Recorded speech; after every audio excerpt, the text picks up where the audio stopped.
বাঞ্ছা কল্পতরুভ্যশ্চ কৃপা সিন্ধুভ্য এব চ পতিতানাং পাবনেভ্যো বৈষ্ণবেভ্যো নমো নমঃ। জয় জয় শ্রীকৃষ্ণ চৈতন্য জয় নিত্যানন্দ জয় অদ্বৈত চন্দ্র জয় গৌর ভক্তবৃন্দ।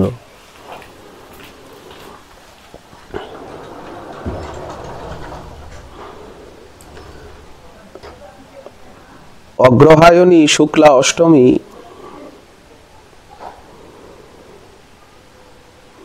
গৌড়ীয় বৈষ্ণব সম্প্রদায় আচার্যবর্য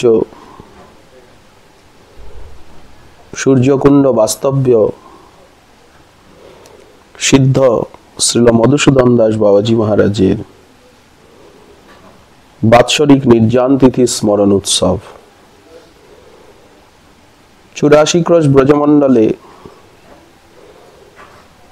পরম প্রসিদ্ধ পরবর্তীকালের বলদেব বিদ্যাভূষণ পাদের পর পরবর্তীকালের 4 বৈষ্ণবাচার্যের ভিতরে সিদ্ধ মধুসূদন দাস বাবাজি মহারাজ অন্যতম। পূর্বাশ্রমে এই সিদ্ধ বাবা কুলীন ব্রাহ্মণ সন্তান ছিলেন। নবীন বয়স, চক্ষুদ্বয় রক্তবর্ণ, কৃষ্ণানুরাগ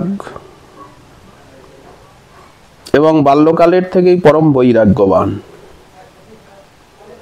সেকালের দিনে অল্প বয়সে বিবাহ হতো, ইচ্ছা না থাকলেও জোর করে মাতা পিতা দ্বার পরিগ্রহ করান। কিন্তু কৃষ্ণ ভক্তির আবেশে সেই বিবাহের রাত্রে ইনি বাসর ঘরের থেকে পলায়ন করে আর বৃন্দাবনে এলেন। লোক পরিচয় ভয়ে কেউ আমাকে চিনে ফেলে, ধরে নিয়ে যায়। দেখুন ভজন লালসা কত। লোকালয়ের থেকে একান্ত স্থানে নির্জনে বনে ভ্রমণ করতে থাকেন। অনেক সময় অনাহারে বনে জঙ্গলে যমুনার তীরে দিন কাটাচ্ছেন শ্রী বৃন্দাবনে। একদিন মনে করলেন আমার তো এখনো দীক্ষা হয়নি, গুরু কৃপা ছাড়া তো প্রেম প্রাপ্ত হওয়া যায় না। অতএব কোন মহাত্মা বৈষ্ণবের নিকট রাধা কৃষ্ণ মন্ত্রে দীক্ষা নেব। যমুনার তীরে কেশিঘাটে বসে এইরূপ চিন্তা করছেন, চিন্তামণিময় ধাম। এমন সময়ে জনৈক মহাত্মা এলেন। ইনি গঙ্গা মাতা বংশধর বলে প্রসিদ্ধ, ব্রজেই বাস করছিলেন। উনি বললেন যাও। উনি প্রথমে যমুনায় স্নান করলেন। যখন স্নান করে উপরে উঠে আসছেন তখন মধুসূদনকে দেখে আর বললেন, বেটা যাও, তুমি যমুনায় স্নান করে এসো, আমি তোমাকে দীক্ষা মন্ত্র দেব। শ্রী মধুসূদন হর্ষভরে যমুনায় স্নান করে এলেন। সেই বৈষ্ণব মহাত্মা তখন মন্ত্রার্থের সঙ্গে 10 অক্ষর মন্ত্রে তাকে দীক্ষিত করলেন। উনি ভাবলেন আমি চিন্তা করছিলাম বসে, চিন্তামণিময় ধামেরই এটি প্রভাব। মন্ত্র লাভ করে তিনি আবিষ্ট হয়ে পড়লেন, আর সেই মহাত্মাও অন্তর্হিত হয়ে গেলেন। সেই মহাত্মা যে কে, তার কি পরিচয়, নাম, কোন স্থান, তিনি কোথায় থাকেন, কিছুই জিজ্ঞাসা করতে পারলেন না, পরিবার আদি। ক্রমশ প্রকৃতিস্থ হয়ে মন্ত্র জপ করতে লাগলেন। ভ্রমণ করতে করতে রাধাকুণ্ডে এলেন, গিরিরাজ পরিক্রমায় মানসী গঙ্গায় এলেন। সিদ্ধ কৃষ্ণদাস বাবাজি মহারাজ তখন মানসী গঙ্গার তীরে ছিলেন। তার শ্রীচরণে শরণ গ্রহণ পূর্বক বললেন, আমি মূর্খ বালক, কিছুই জানি না, আমাকে কৃপা করে ভজনের রীতিনীতি উপদেশ করুন। সিদ্ধ বাবা তার তেজপুঞ্জ কলেবর এবং তার ভক্তিভাব দেখে স্নেহের সঙ্গে তার পরিচয় জিজ্ঞাসা করলেন, বাবা তোমার নাম কোথায়, কি নাম, কোথা থেকে এসেছো? তিনি তখন গৃহত্যাগ অবধি দীক্ষা লাভ পর্যন্ত সমস্ত ঘটনা নিবেদন করলেন। সিদ্ধ বাবা সমস্ত ঘটনা শুনে বললেন, আমাদের তো রাগানুগা ভজন, সম্বন্ধানুগা, তো গুরু পরিবারের থেকেই তো সম্বন্ধ নির্ণয় হয়। তোমার শ্রী গুরুদেবের নাম, পরিবার ইত্যাদি তুমি কিছুই জানো না, অথচ তুমি মন্ত্রার্থের সঙ্গে এ সম্প্রদায়েরই মন্ত্র পেয়েছো, অতএব পুনরায় দীক্ষা লাভেরও তোমার অপেক্ষা নেই। এই জন্য আমি তোমাকে রাগানুগা ভজন উপদেশ করতে পারবো না। সেই সময় সম্প্রদায় পরম্পরার তীব্র শাসন ছিল, কেউ তিলমাত্র ব্যতিক্রম করতেন না। সিদ্ধ বাবার কথায় হুতাশ হয়ে আর উনি দারুণ ক্রন্দন করছেন। তার রোদনে সিদ্ধ বাবা দয়া পরবশ হয়ে বললেন, ভাই তুমি কাম্যবনে সিদ্ধ জয়কৃষ্ণ দাস বাবাজি মহারাজ আছেন, উনি সব সর্বজ্ঞ সর্বতত্ত্ববেত্তা, তিনি তোমার গুরুদেবের পরিচয় সম্বন্ধাদি সব বলে দেবেন। উনি কাম্যবনে গিয়ে সিদ্ধ জয়কৃষ্ণ দাস বাবাজি মহারাজের চরণে পড়ে আমূল সব ঘটনা বৃত্তান্ত জানালেন। সিদ্ধ বাবা সর্ববিদ, সবকিছুই জানেন, কিন্তু ভবিষ্যতে যাতে উপধর্মের সৃষ্টি না হয় এই জন্য তার দিকে দৃষ্টি দিয়ে বললেন, ভাই এ বিষয়ে আমিও তো কিছু অনুমান করতে পারছি না, অথচ তোমার দীক্ষা লঙ্ঘন করা অনুচিত। অতএব তোমার রাগানুগা ভজনে অধিকার নেই, তুমি একান্তে বসে হরিনাম করো। শ্রীমান মহাপ্রভু রাধারানী যা করবেন তাই হবে। যেমন চিন্তামণি স্বরূপ গুরুদেবের থেকে ইচ্ছা মাত্র তুমি মন্ত্র পেয়েছ, তিনিও অবশিষ্ট যা কিছু পাওয়ার জানার বোঝার আছে তিনি পূর্ণ করবেন। এই বলে তাকে বুঝিয়ে বিদায় দিলেন। শ্রী মধুসূদন বিচলিত চিত্তে রোদন করতে করতে শ্রী রাধাকুণ্ড তীরে এলেন। মনে মনে ভাবছেন, রাধাকুণ্ড তো সাক্ষাৎ রাধারানীর স্বরূপ, যদি আমার ভজনেরই অধিকার নেই তবে এ দেহ রাখার প্রয়োজন কি? কেউ তো আমাকে ভজন শিক্ষা দিচ্ছেন না, ভজন ব্যাপারে জানাচ্ছেন না। তো রাধাকুণ্ডের জলে এবারকার মতো আমি দেহ নির্বাণ করব, দেহ বিসর্জন করব। তাই হলো। অর্ধরাত্রে গলায় শ্রী গোবর্ধন শিলা বেঁধে রাধাকুণ্ডের জলে ঝাঁপ দিলেন। ক্রমশ অতল জলে গিয়ে পড়লেন। সেই সময় হঠাৎ কেউ যেন তার কণ্ঠবদ্ধ শিলা খুলে ফেলে আর তার হাতে একখানা তালপত্র প্রদান করে তাকে তীরে নিক্ষেপ করলো।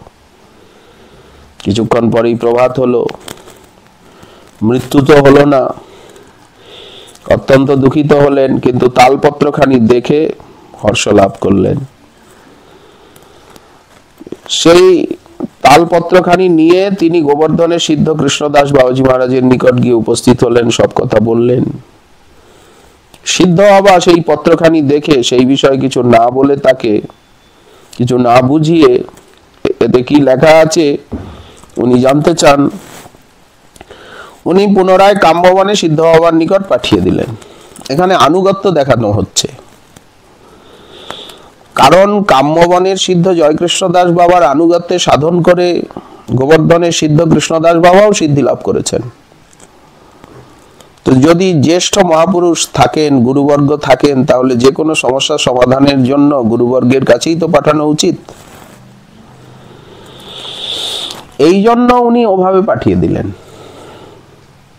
সিদ্ধ জয়কৃষ্ণ দাস বাবাজি মহারাজ সেই তালপত্রখানি দেখে বললেন, তোমার উপরে প্রিয়াজির শ্রী শ্রী রাধারানীর যথেষ্ট কৃপা আছে, কিন্তু তুমি যা পেয়েছো তা তো অব্যক্ত, আমি তো বহির জগৎকে বুঝাতে পারবো না। তুমি পুনরায় শ্রী রাধাকুণ্ডে গিয়ে প্রিয়াজিকে ডাকো, তিনি অবশ্যই কৃপা করে তোমার অভীষ্ট সিদ্ধি প্রদান করবেন, তিনি তোমায় আদেশ উপদেশ দেবেন। শ্রী মধুসূদন সিদ্ধ বাবার কৃপায় পুনরায় রাধাকুণ্ডে এসে উপস্থিত হলেন। রাধারানীকে ডাকছেন। নিশীতকাল শ্রী বৃষভানুনন্দিনী সাক্ষাৎ দর্শন দিলেন। আবির্ভূতা বরাভয় করা কোটি বিদ্যুৎ বিমর্দিকান্তি।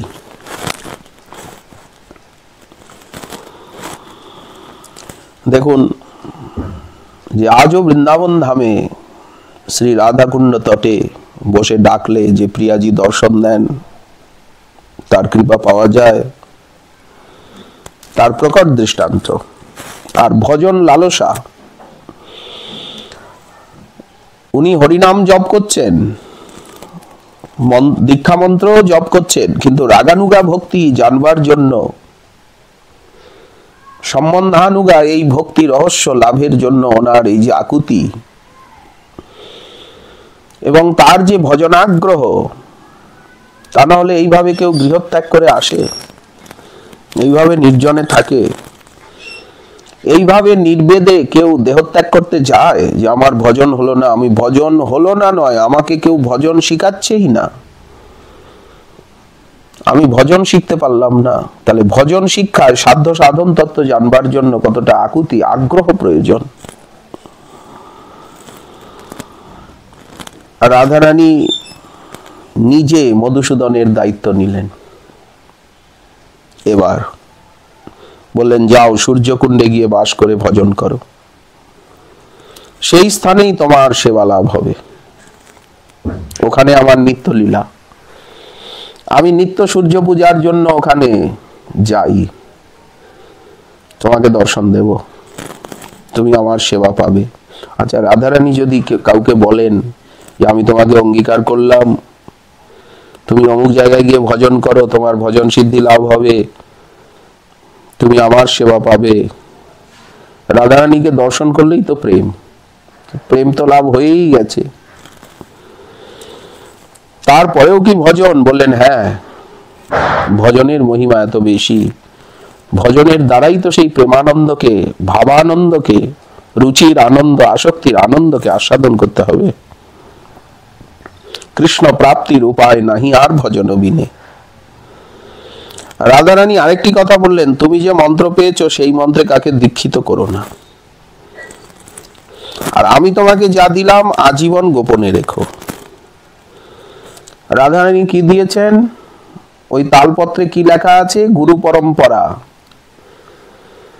গুরুবর্গের নবদ্বীপ ধামের স্বরূপ, বৃন্দাবন ধামের স্বরূপ সেবা একাদশ ভাবান্বিত, ভাবযুক্ত ওই তালপত্র, তাতেই সিদ্ধ স্বরূপের পরিবারের সবকিছুর পরিচয় রয়েছে। কিন্তু রাধারানী আদেশ করলেন যে তুমি এই তালপত্র প্রকাশ করো না এবং কাউকে দীক্ষা দিও না। এই জন্য উত্তরকালে সিদ্ধ বাবার বেশাশ্রয়ের শিষ্য অনেক হয়েছিল, ভজন শিক্ষার শিষ্য অনেক হয়েছিল।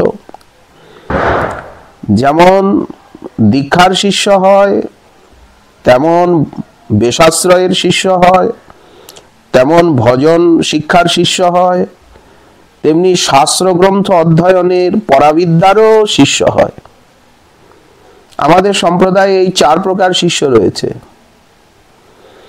4 প্রকার শিষ্যই সমানভাবে আদরণীয় এবং 4 প্রকার গুরুই সমানভাবে পূজ্য এবং আরাধ্য। দীক্ষাগুরু, শিক্ষাগুরু, বেশাশ্রয়ের গুরু, বিদ্যাগুরু, এইভাবে আমরা দেখতে পাই।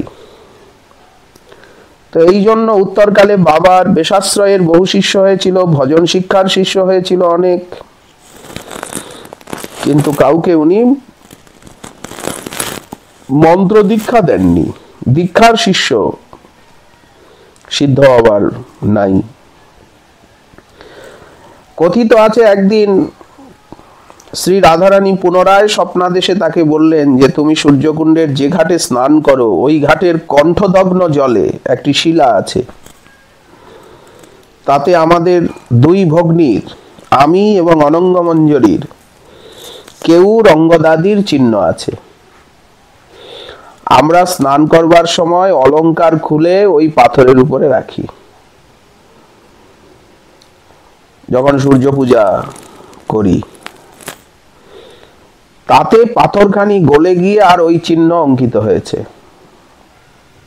তুমি ওইখানা উঠিয়ে আর পূজা করো ইষ্টদেব জ্ঞানে। স্বপ্নাদেশ পেয়ে উনি জলে ডুবে 2 মণ 2.5 মণ ভারী সেই আরক্তিম লাল শিলাখানি ফুলের মালার মতো বুকে ধরে আর উপরে রাখলেন। আজীবন সেই শিলার সেবা করলেন। এখনো সেই শিলায় রাধারানীর কেউরের চিহ্ন রয়েছে, কিরিটের চিহ্ন রয়েছে, চূড়ার। ভাগ্যবানগণ দেখতে পান। বাবা দীর্ঘকাল সূর্যকুণ্ডে ভজন করলেন, মাঝে মাঝে কাম্যবনেও থাকেন, মাঝে মাঝে গোবর্ধনেও আসেন।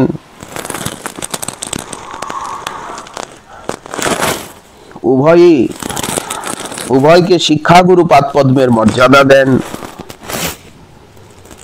উভয়ের কাছেই ভজন তত্ত্ব আলোচনা করেন। বর্ষানে হোলি লীলা হচ্ছে, রঙ্গিলি হোলি, ফাল্গুন মাসের শুক্লা নবমী। অপরাহ্নকালে তিনি সাদা বহির্বাস গায়ে দিয়ে অতি দ্রুত গতিতে কুটিরের থেকে বাইরে গিয়ে প্রেমাবেশে আর একতান চিত্তে বর্ষানের অভিমুখে ছুটে যাচ্ছেন। খালের নিকটে গিয়ে, বোম্বার নিকটে গিয়েই আর উনি পড়ে গেলেন, আর চলতে পারছেন না। গোরক্ষক গোয়ারিয়া বালকগণ এসে কৌতূহলাক্রান্ত হয়ে দেখছেন, চোখের জলে মুখের লালায় ভূমি কর্দমাক্ত হয়েছে, মুখে ফ্যান, ঘন ঘন নিঃশ্বাস, অপরূপ রোমাঞ্চ, সর্বাঙ্গ স্ফীতি। এইভাবে সন্ধ্যা পর্যন্ত পড়ে আছেন খালের পারে। যখন তিনি হুঙ্কার করে উঠলেন, সাদা বস্ত্রখানি ভিজে একেবারে রক্তবর্ণ হয়ে গেছে। শেষ রাত্রে এইভাবে উনি লীলা চিন্তনে সিদ্ধি লাভ করেছিলেন। উনি যে কার কাছের থেকে বেশাশ্রয় গ্রহণ করেছিলেন, অবশ্য গুরু পরম্পরায় জানা যায় যে বলদেব বিদ্যাভূষণ পাদের শিষ্য শ্রী উদ্ধব দাস মহোদয়, প্রসিদ্ধ পদকর্তা, তার কাছের থেকেই উনি বেশাশ্রয় গ্রহণ করেন।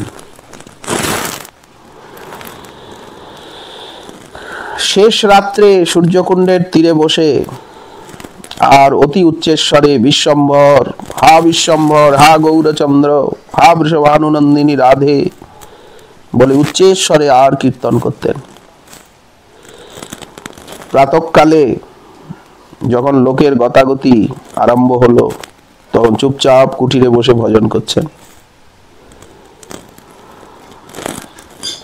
সেকালের দিনে কাদা মাটির দেওয়াল কুটিরের হতো, রজের কুটির, রজের দেওয়াল, আর গাছের ডাল উপরে দিয়ে তার উপরে পাক, কাদা মৃত্তিকা ব্রজরজ ঢেলে আর পিটিয়ে পিটিয়ে ছাদ করা হতো। এইরকম সব রজের কুটির ছিল সেকালে। ইনি বেশ কতগুলি কুটির বানিয়ে রেখেছিলেন সূর্যকুণ্ডের চারিদিকে। বৈষ্ণবগণ আসবেন, থাকবেন, মাধুকরী করবেন, ভজন করবেন। এইভাবে সেকালের দিনে বিভিন্ন স্থানে 84 ক্রোশ ব্রজমণ্ডল জুড়ে আর গৌড়ীয় বৈষ্ণবগণ অবস্থান করতেন। তারা রজের কুটিরে থাকতেন, আরো রজের কুটির বানিয়ে রাখতেন। অতিথি অভ্যাগত বৈষ্ণবগণ আসবেন, তারা এইসব মনোরম স্থানে ভজন করবেন, অনুভূতি প্রাপ্ত হবেন এবং ব্রজবাসীর ঘরে মাধুকরী দ্বারা জীবিকা নির্বাহ করবেন। তখন শ্রীল মধুসূদন দাস বাবাজি মহারাজ বৃদ্ধ হয়ে গেছেন। একদিন শুনলেন তার ধর্মপত্নী নাকি তাকে দর্শন করতে আসছেন। ধর্মপত্নী আসছে এতকাল পরে। শোনা মাত্রই ইনি আমি গোবর্ধনে যাই, গোবর্ধনে প্রায়ই আসেন, গিরিরাজ পরিক্রমায় আসেন, কাম্যবনে যান, আমি গোবর্ধনে যাচ্ছি এই কথা বলে আর উনি চলে গেলেন কুটিরের থেকে। এখন ধর্মপত্নী তখন প্রাচীনা, অতীব বৃদ্ধা। তিনি অনুসন্ধান করতে করতে সূর্যকুণ্ডে এসে শুনলেন যে বাবাজি মহারাজ গোবর্ধনে গিয়েছেন। বৃদ্ধা ব্রাহ্মণী সেখানের থেকে আবার গোবর্ধনে উপস্থিত হলেন, শুনলেন বাবাজি মহারাজ গোবর্ধনে নেই, গোবর্ধনের থেকে অন্য জায়গায় চলে গেছেন। এইভাবে 4-5 বার ঘুরেও 4-5 স্থানে উনি বাবাজি মহারাজের দর্শন না পেয়ে শেষে বুঝলেন যে বাবাজি মহারাজ তাকে দর্শন দিবেন না। বিয়োগেও বাঞ্ছে প্রিয়হিত, এই প্রীতির রীতি স্মরণ করে ব্রাহ্মণী তখন উনি স্বচ্ছন্দে ভজন করুন, ব্রজধাম দর্শন করে স্বদেশে চলে গেলেন। তার কিছুদিন পরে সিদ্ধ বাবা দেখতে পেলেন যে তার চরণে ক্ষতরোগ প্রকাশ পেয়েছে। তখনকার দিনে ক্ষতরোগের কোনো চিকিৎসা ছিল না, এর কোনো প্রতিকার নেই ভেবে আর উনি দেহত্যাগ করার সংকল্প নিয়ে পায়ে ন্যাকড়া জড়িয়ে, চরণেতে আর ন্যাকড়া জড়িয়ে উনি নিকটে আর বনের ভিতরে কুটিরের অতি কষ্টে কুটিরের বাইরে গিয়ে, চারদিকেই তো তখন বন, আর সূর্যকুণ্ডে তো বন ছিল, আর কুণ্ড অনেক বিশাল ছিল সেকালে, চারিদিকে জলাশয়, কত নানা রকম সুন্দর সুন্দর পক্ষী শীতকালে, চারিদিকে কদম্ব কানন। উনি সেই বনের ভিতরে পড়ে রইলেন, কাউকে কিছু বলেননি। সূর্যকুণ্ডবাসী বৈষ্ণবগণ বা যারা নিকটে আসা যাওয়া করেন তারা অন্বেষণ করেও কোনো সংবাদ পেলেন না, বিবিধ জল্পনা করতে লাগলেন। এইভাবে উনি বনের মধ্যে পড়ে আছেন, ক্ষতরোগ বৃদ্ধি পাচ্ছে, এর কোনো চিকিৎসা নেই, কোনো উপায়ান্তর নেই। তখন অনন্য উপায় হয়ে তিনি রাধারানীর নাম করতে লাগলেন, রাধারানীকে ডাকছেন, প্রতিক্ষণে মৃত্যুর প্রতীক্ষা করছেন। এইভাবে 2 দিন অতিবাহিত হলো, বাবার মুখে এক বিন্দুও জল পড়ে নাই। পাছে কেউ তার অনুসন্ধান করে এই ভয়ে উনি চুপ নীরবে নাম করে কাঁদছেন, জোরে জোরে নাম করছেন না। অন্য সময় জোরে জোরে নাম করেন, হরে কৃষ্ণ হরে কৃষ্ণ হরে কৃষ্ণ, কত রকম পদ পদাবলী গান করেন, হা গৌরাঙ্গ, হা বিশ্বম্ভর, হা করুণাময়ী রাধে। সেকালের দিনে এরকম উচ্চ নামই প্রশস্ত ছিল, জোরে জোরে সকলে নাম জপ করতেন, জোরে জোরে কীর্তন করতেন। আর দেখবেন এই জন্য ব্রজবাসীরাও জোরে জোরে নাম করা পছন্দ করে, জোরে জোরে, যত জোরে চিৎকার করে রাধে গোবিন্দ গোবিন্দ কৃষ্ণ মুরারি মুকুন্দ। চুপ চুপ করে নাম করাকে ব্রজবাসী ভাবেন যে বাবা বাবা সো রাহা হ্যায়, কিন্তু জোরে জোরে নাম করলে ব্রজবাসী খুব আনন্দ পান। কিন্তু এখন উনি ভাবছেন কেউ যদি আওয়াজে আমায় ধরে ফেলে, আমার অনুসন্ধান পায়, তাই ভয়ে নীরবে নাম করে কাঁদছিলেন, করুণাময়ী আর থাকতে পারলেন না। এটাই তো ব্রজধামে বাস করে ভজনের বৈশিষ্ট্য, এখানে বসে নাম করে তাকে ডাকলে সেই ডাক সোজা গিয়ে তার কানে পৌঁছায়। রাধারানী অস্থির হয়ে যান, আমাকে ডাকছে, ওই দেখো ললিতে কৃষ্ণদাস কেমন ভাবে আমাকে ডাকছে, যাও তুমি তাকে এই প্রসাদ পাইয়ে এসো, আমাকে অনুরোধ করো না। ললিতাকে ধমকাচ্ছেন, এখনো তুমি কৃষ্ণদাসকে কৃপা করছো না। করুণাময়ী আর থাকতে পারলেন না। কিশোরী ব্রজবালিকার রূপ ধারণ করে কিছু রুটি জল নিয়ে দেখুন মাধুগুরির স্বরূপ কি, এই যে ব্রজে মাগিয়া খাইব মাধুগুরি, এই মাধুগুরির স্বরূপ কি? রাধারানী নিজে মাধুগুরি এনে দিচ্ছেন, রুটি আর জল। তখনকার দিনে তো রুটি, কোথায় এত শাকসবজি। তৃতীয় দিবসের অপরাহ্নে রাধারানী এসে উপস্থিত এই রূপে, কিন্তু ধরা দিচ্ছেন না। ধরা দিলে তো আর এমন লীলা হবে না। বললেন, अरे तू या काईकू आए पड़ा है, हम तो कितना ढूंढते हुए यहाँ आई, तो काल भी माधुकुरी लाने में नहीं गया, परसों भी नहीं गया, माइना ने तेरे ताई रोटी भेजी, खाई ले जिमा ले बाबा जी। কিশোরী বালিকাটি তার বহুদিনের পরিচিতা, যে বাড়ির বালিকা তাও তিনি জানেন। দেখুন রাধারানী এইভাবেই কৃপা করেন, ব্রজবালিকার রূপ ধারণ করে।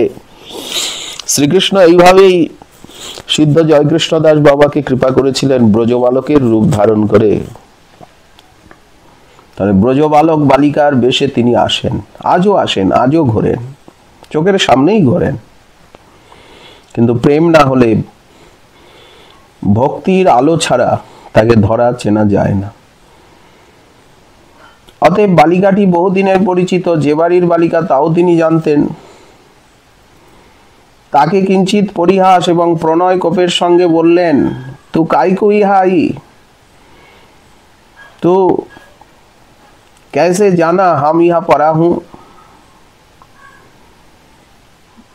ब्रजबालिका बोलो, हमें सब खबर पड़ जाए बाबा, खा ले, हम जाऊंगी, काम है। बाबा जी महाराज बोले, मैं नहीं खाऊंगा, मैं नहीं खाऊंगा, तू ले जा बेटी। बालिका ने कही, मैया ने कह दिया सामने जिमाए आइयो, खाएगा क्यों नहीं, शरीर में आराम बैराम सभी होता है, जीव छोड़ने से भजन पूरा होएगा क्या। जीव छोड़ने से भजन पूरा होता है, खा ले। बालिका काছে বসে এরকম মিষ্টি কথা বলছে, আলাপ করছে। দেখুন রাধারানীর কত কৃপা। বালিকার, ব্রজবালিকার মিষ্টি কথায় বাবাজি মহারাজ প্রসাদ পেতে বাধ্য হলেন, মাধুগুরি পেতে। 3 দিনের ক্ষুধায় তৃষ্ণায় সব মাধুগুরি পেয়ে নিলেন, রুটি জল পেয়ে বললেন, ফির কবি মত আইও। তখনও সেই ব্রজবালিকা বলছেন, अब हुआ, शरीर में आराम बैराम सभी होता है, क्या तेरा शरीर में बीमार क्या, डोकरा बीमार क्या तो बता सही, तू क्यों जीव छोड़ेगा। अरे बचने से भजन पूरा होता है, मरने से भजन पूरा होगा। बाबा रागे बोलेन, फिर कभी मत आइयो यहाँ। ব্রজবালিকা তার দিকে তাকিয়ে একটু মৃদুমন্দ হেসে ধীরে ধীরে ধীরে ধীরে চলে গেল। কিছুক্ষণ পরে তিনি দেখলেন গায়ে কোনো জ্বালা যন্ত্রণা নেই। ন্যাকড়া সরিয়ে দেখলেন সেখানে পায়ে কোনো ক্ষতও নাই। তখন মনে কিছু সন্দেহ হলো। আর বালিকার কথা বারবার কানে বাজছে যে जीव छोड़ने से क्या होगा, शरीर में आराम बेराम होता ही है। তখন তিনি ধীরে ধীরে এখন চলশক্তি লাভ করেছেন, শরীর বেশ, শরীরে বল, মনে উৎসাহ। তখনই তো সন্দেহ হয়েছে। যে বাড়ির বালিকা উনি মনে করেছিলেন, তখন ধীরে ধীরে সেই বাড়িতে গেলেন। ব্রজমাইকে জিজ্ঞাসা করলেন, তোমারা लाली कहाँ है। वो तो ससुराल में है। कब ते गई। बोले 3 महीना तो हुई, वो आई नहीं, ससुराल में ही। बाबाजी महाराज तखन रहस्य बुझलेन যে এই ব্রজমায়ী রুটি পাঠায়নি, ব্রজমায়ীর বালিকা নয়, ইনি বৃষভানুনন্দিনী, ইনি আমাদের কিশোরী মণি, অপার করুণাময়ী। কথাটা পাছে প্রকাশ হয়ে যায় এই ভয়ে উনি কাঁদতে কাঁদতে কুঠিরে এলেন, গোপন করতে চেষ্টা করলেন, কিন্তু রাধারানী সবকিছু প্রকাশ করে দিলেন। প্রকাশ কে করে? ভক্ত নিজেকে গোপন করে রাখতে চায়, আর ভগবানের স্বভাব ভক্তকে প্রকাশ করা। ধীরে ধীরে ঘটনাটা প্রকাশ হয়ে গেল। সব ঘটনাই প্রকাশ হলো যে উনি সূর্যকুণ্ডে সাক্ষাৎ, রাধাকুণ্ডে রাধারানীর দর্শন লাভ করেছেন, রাধারানীর আজ্ঞায় সূর্যকুণ্ডে ভজন করছেন, রাধারানীর আদেশে, আর এই শিলাখণ্ড তুলেছেন। রাধারানী স্বয়ং এসে ওনাকে মাধুকরীর রুটি পাইয়ে গেছে, ওনার রোগ ব্যাধি চালা যন্ত্রণা সব হরণ করে নিয়েছেন। উনি চিন্ময় অপ্রাকৃত দিব্য দেহ হয়ে গেছে, প্রেম লাভ করেছেন। প্রেমিককেই তো সিদ্ধ বলে, জাতরতিকেই তো সিদ্ধ বলে। তার সিদ্ধ নাম খ্যাত হলো সিদ্ধ বাবা, সিদ্ধ মধুসূদন দাস বাবাজি মহারাজ, সূর্যকুণ্ড নিবাসী, এই খ্যাতি হয়ে গেল। এই সময় বহু বৈষ্ণব মহাত্মা এসে ওনার আশ্রয় গ্রহণ করতে লাগলেন। একদিন প্রভাতে প্রহরিক সময়ে অর্থাৎ পূর্বাহ্নে এক বাবাজি মহারাজ এলেন, এসে প্রার্থনা করছেন যে আমি যোগপীঠ ভালো করে বুঝতে পারি না, আমাকে মন্ত্রময়ী লীলা যোগপীঠ চিন্তন আমাকে ভালো করে বুঝিয়ে দিন বাবা। আমি আপনার নিকটে ভালো করে যোগপীঠ বুঝতে চাই। বৈষ্ণব এসেছেন, বুঝতে চান, কেউ কিছু জানতে চাইলে সেবাভাব নিয়ে তাকে জানানো, এতে ভগবান সুখী হন। ভজনের সহায়তা করাই তো সেবা। সিদ্ধ বাবা বোঝাতে বসলেন। বোঝাতে বোঝাতে বোঝাতে উনি আবিষ্ট হয়ে পড়লেন, অন্তর্দশা প্রাপ্ত হলেন, সমাধিস্থ হয়ে গেলেন। সমাধি আর ভাঙেই না। বৈষ্ণবগণ তার সমাধি ভঙ্গের জন্য বহুক্ষণ কীর্তনাদি করলেন, কিন্তু বাবার আর সমাধি ভঙ্গ হলো না। সমাধি মহা সমাধিতে পরিণত হলো, আর চৈতন্য হলো না। অপরাহ্নে উনি রাধারানীর নিত্য সেবায় চলে গেলেন। রাধারানীর বচন সত্য হলো, ওইখানেই আমি দর্শন দেব, ওইখানেই তুমি আমার সেবা পাবে। ওই দিন ছিল অগ্রহায়ণী শুক্লা অষ্টমী।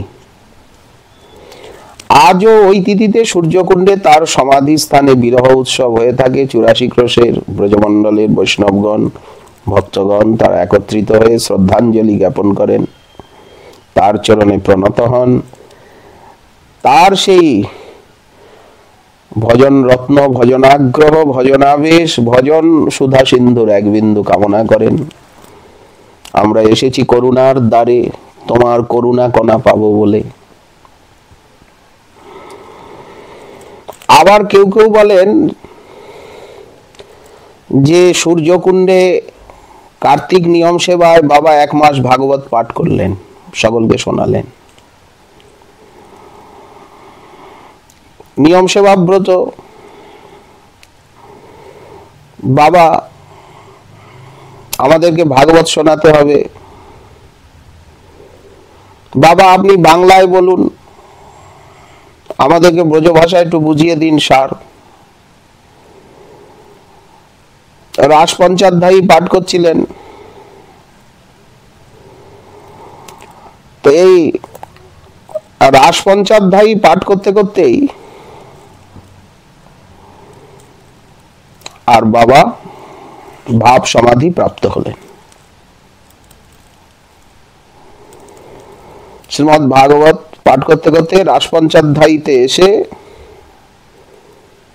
বাবা রাস পঞ্চাধ্যায়ী ব্যাখ্যা করতে করতেই শ্রীকৃষ্ণ কোথায় বিশ্রাম করলেন, রাসনৃত্যের পর সেবাকুঞ্জে না কোথায়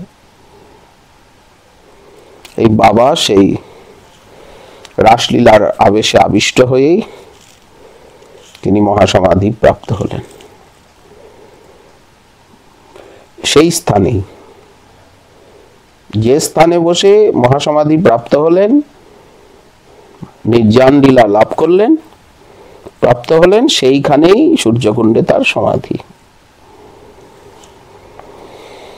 এইভাবে অলৌকিক লীলা সব গৌর পার্ষদগণের, কৃষ্ণ ভজনে অনুরাগী যারা, তারা কিভাবে যে এই ব্রজধামে এসে আর সাধন করে তারা সিদ্ধি লাভ করেছেন। মাঝে মাঝেই সূর্যকুণ্ডের বাবা তিনি গোবর্ধনে সিদ্ধ কৃষ্ণদাস বাবার নিকট উপস্থিত হতেন, অথবা পত্র পাঠিয়ে নানাবিধ ভজন সম্বন্ধীয় জিজ্ঞাসা তার কাছে রাখতেন এবং তার সদুত্তর প্রাপ্ত হতেন। এই জন্য গৌড়ীয় বৈষ্ণব জীবনে পরম পূজ্য হরিদাস দাস বাবাজি মহারাজ কিছু চিঠির সন্ধান দিয়েছেন, কিছু পত্রের। সূর্যকুণ্ডের সিদ্ধ মধুসূদন দাস বাবাজি মহারাজ তিনি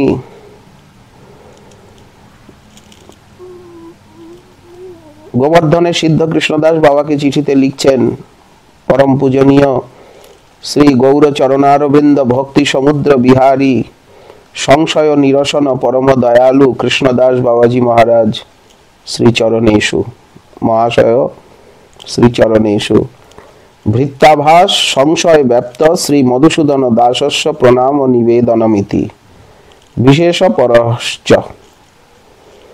আপনার চরণ কৃপাতে এখানে আনন্দ, আপনার চরণ কৃপাতে সূর্যকুণ্ডের তীরে পড়ে আছি মাত্র। ভজন সাধন কিছু জানি না, যে কিছু জানি সেও আপনার কৃপাতে। এর দ্বারা বোঝা যাচ্ছে যে গোবর্ধনের সিদ্ধ বাবা মহারাজের আনুগত্যে এবং শিক্ষায় ইনি সেই অভিমানেই সাধন করছিলেন। অনুরাগী জনের হয়ে অনুগত, ব্রজে বাস করি কাল কাটাও নিয়ত, তদনুরাগী জনানুগামী। প্রেমিকগণের ভজনানন্দীগণের আনুগত্য নিয়ে আর কিভাবে ব্রজধামে বাস করতে হয়, এই পত্রে, নিবেদন পত্রে তার কিছু প্রমাণ পাওয়া যাচ্ছে। যে কিছু ভজন সাধন জানি সেও আপনার কৃপাতে, আপনার আজ্ঞায় সূর্যকুণ্ডে পড়ে আছি মাত্র। বিশেষ জিজ্ঞাসা, নবদ্বীপ ধামের ধ্যান পূজা কি প্রকার? সারসিকী মন্ত্রময়ী তার প্রকার কেমন হবে? তাহলে দেখুন জিজ্ঞাসা কত দূর। রাধারানীর দর্শন পেয়েছেন, আজ্ঞা পেয়েছেন, তাও ভজন বিষয়ে জানতে চাইছেন যে নবদ্বীপ ধামের ধ্যান পূজা কিরকম হবে, সারসিকী মন্ত্রময়ী কিরকম। পদ্ধতিকার লিখেছেন পদ্ধতিত্রয়ে যে মহাপ্রভুর যোগপীঠ ধ্যান পূজা এবং নারায়ণ মন্দিরের কথা লিখেছেন, যোগপীঠেতে গুরুর ধ্যান পূজা লিখেছেন, মহাপ্রভু নিত্যানন্দ প্রভু অদ্বৈত প্রভুর ধ্যান পূজা লিখেছেন, সাধকের ধ্যান লিখেছেন। এই বিষয়ে আপনি পরিষ্কার করে জানাবেন। এবং মহাপ্রভুর অষ্টকালীন লীলা আপনার কৃপাতে প্রার্থনামৃত তরঙ্গিনীর বর্ণনাতে পেয়েছি। তাহলে মহাপ্রভুর এই লীলা জানতে হবে, যোগপীঠ ধ্যান আদি জানতে হবে। তাতে মন্ত্রময়ী এবং সারসিকী, মন্ত্রময়ী এবং সারসিকী কি প্রকার হবে, ভিন্ন ভিন্ন হবে কি মিলিয়ে করতে হবে, আপনি জানাবেন। সচী মায়ের ঘরে ভক্তবৃন্দের সঙ্গে যখন মহাপ্রভু ভোজন করেন তখন নারায়ণের প্রসাদ ভোজন করেন তো, নাকি আমানিয়া করেন? এও আমাকে জানাবেন। পূজার সময়ে বসবার প্রকার কেমন হবে? কেউ বলেন নিত্যানন্দ প্রভু দক্ষিণে, নিত্যানন্দ প্রভুর দক্ষিণে অদ্বৈত প্রভু, কেউ বলেন মহাপ্রভুর বামে। এই এক সন্দেহ। গদাধর পণ্ডিত কোথায় বসবেন? কেউ বলেন গদাধর মহাপ্রভুর বাম ভাগে, কেউ বলেন শ্রীবাস পণ্ডিত অদ্বৈত প্রভুর দক্ষিণে, কেউ বলেন গদাধর পণ্ডিতের বামে। এর সদুত্তর দয়া করে জানাবেন। শচী জগন্নাথ মিশ্রের পূজা কি প্রকার হবে? কি আমানিয়াতে না নারায়ণের প্রসাদে? শ্রীবাসাদি ভক্তবৃন্দের পূজা কিভাবে হবে? সাধক দেহ ধ্যান এবং সিদ্ধ দেহ ধ্যান। আচ্ছা, সিদ্ধ দেহ ধ্যানে কি বৈরাগ্য স্বরূপ নাকি আর অন্য কোন স্বরূপ হবে? রূপ সনাতনাদি ছয় গোস্বামী এবং শ্রীনিবাস আচার্য, এদের ধ্যানে কিভাবে এদের ধ্যান হবে? ছয় গোস্বামীর যে ধ্যান করব আমরা, সেটা বৈরাগ্য স্বরূপে করব না কি স্বরূপে করব? বলেন আমি এরকম সন্দেহের সমুদ্রে পড়ে আছি, আপনি কৃপা করে উদ্ধার করুন। আমি অপরাধী, ভজন সাধনহীন অধম জীব, আপনি কৃপা করে উদ্ধার করবেন। উপেক্ষা করবেন না, আপনার চরণ বিনা আর গতি নাই। আর সন্দেহ নিবারণ কর্তাও কেউ নাই। আপনার চরণ দর্শনে যাবার মন হয়, তাও যেতে পারি না, কারণ রোগগ্রস্ত দেহ, ঘুটুতে ব্যথা। কি না ঘুটুতে ব্যথা, ভবরোগ, দেহরোগ আদি ব্যাধি অনেক রোগ লেগে আছে। এই জন্য আপনার মুখকমল বাক্য এবং আপনার হস্তাক্ষর যদি পাই, যদি আমি যেতে পারি, আর আপনি যদি কখনো আসেন দয়া করে, কিন্তু দুটোই অসম্ভব হয়ে গেছে। চিন্তা ব্যপ্ত হয়ে আছি, আপনি পরম দয়ালু সহিষ্ণু, সন্দেহ ভঞ্জন যাতে হয় তাই করবেন। মহাপ্রভুর শ্রীমান মহাপ্রভুর মন্ত্র আছে কি নাই? কেউ বলে মহাপ্রভুর মন্ত্রে কাজ কি, কৃষ্ণ মন্ত্রেতেই সব হবে। অতএব আপনার যে মত, আমার তাতেই বিশ্বাস, অন্য মতে আমার বিশ্বাস নাই। আপনি যেমন বলবেন তাই করব। শ্রীধাম বৃন্দাবন যোগপীঠ ধ্যান করতে হবে কি না লিখে জানাবেন। আপনি তো অন্তর্যামী রূপে সকলেই জানেন। নিজ গুণে শিক্ষা দেবেন, যাতে শ্রী গৌরাঙ্গ এবং রাধাকৃষ্ণ চরণ সেবা আমার প্রাপ্তি হয়। আপনি বিজ্ঞ, সবতত্ত্ব জানেন, আমি অজ্ঞ, কিছু জানি না। বিচার করে যথা কর্তব্য তাই করবেন, অলমিতি বিস্তরেণ। এই পত্র কাউকে দেখাবেন না, শোনাবেন না। হরি বল, হরি বল।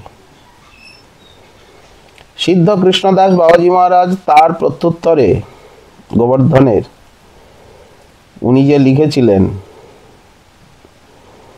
দেখুন কত দৈন্য। শ্রী শ্রীমৎ রাধা গোবিন্দ দেব শ্রীমৎ চরণারবৃন্দ বিগলিত চিন মকরন্দ মধুর রসানন্দিত চিত্ত চঞ্চরিকেষু শ্রীমৎ ভাগবত প্রবর শ্রী মধুসূদন দাসাভিধেষু কৃষ্ণ দাসেন কৃত অনন্ত প্রণতি ততয় সন্তু। আপনি পত্রে লিখেছেন, তাতে অনেক প্রশ্ন আছে, তা বক্তব্য মতো বক্ত মতো লিখে পাঠাবো, সময় মতো লিখে ধীরে ধীরে পাঠাবো, ভক্ত মতো। মন্ত্রময়ী উপাসনা হ্রদবৎ আর সারসিকী স্রোতবৎ। কালিন্দীর হ্রদ হয়, হ্রদের কালিন্দী নয়। তেমনি সারসিকীরই অন্তর্ভূত মন্ত্রময়ী হয়। তথাপি দুটি প্রকাশ নিত্য হয়, দুটি লীলা, দুটি প্রকাশ। সারসিকী লীলা সবাই করেন না, তার মন্ত্র জপ ধ্যান পূজা আবশ্যক যা কিছু যোগপীঠে হয়।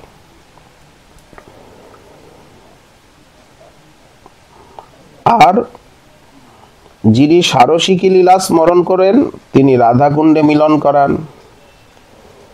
বন বিহার করতে করতে বৃন্দাবন যোগপীঠে গিয়ে বসেন, সেখানে দুই প্রকাশ এক হয়ে যায়। তাতে মন্ত্র জপাদি সকল হয়।